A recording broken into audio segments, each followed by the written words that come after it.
Il faut déjà distinguer deux grands types de cancers du cerveau. D'une part, les tumeurs primitives qui naissent initialement dans le système nerveux. D'autre part, les tumeurs qu'on appelle secondaires, c'est-à-dire les métastases. Ce sont des cancers qui naissent dans d'autres organes, qui vont métastaser au cerveau. Les tumeurs cérébrales les plus fréquentes, bien, on va en distinguer en fait deux types. On a d'une part des tumeurs qui sont très fréquentes, qui sont des tumeurs des méninges. Ce sont les méningiomes. Mais en fait, ces tumeurs, elles sont très fréquentes, mais un grand nombre de ces tumeurs, finalement, sont très indolentes. Alors, à côté de ces méningiomes, la tumeur la plus agressive et à la fois relativement fréquente, c'est le groupe des gliomes diffus, dont on distingue différents types, différents grades, qui vont du grade 1, qui sont des tumeurs bien limitées, et puis les grades 2, 3, et enfin le grade 4. Le grade 4, c'est le glioblastome, et en fait, c'est le plus fréquent.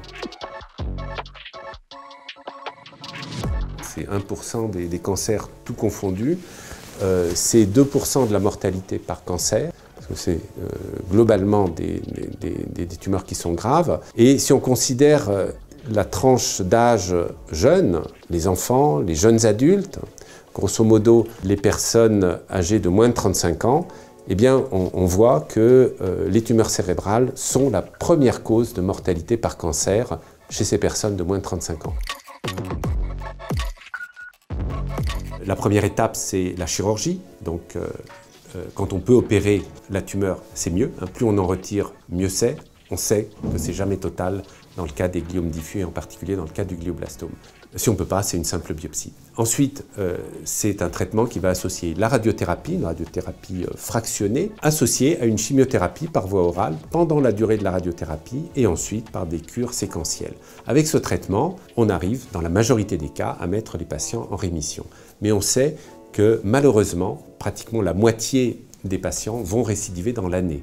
Donc c'est une récidive quand même précoce. Et au moment de la récidive, eh bien, on va proposer soit une réopération, une chimiothérapie de deuxième ligne, ou bien on va proposer un essai thérapeutique qui va être en quelque sorte une chance supplémentaire pour le patient. Un des défis aujourd'hui, c'est de comprendre ce micro-environnement tumoral des gliomes, qui est un micro-environnement très favorable à la tumeur, qui est très pauvre en cellules lymphocytaires, mais qui est riche en cellules qui vont au contraire favoriser la croissance de la tumeur elle-même.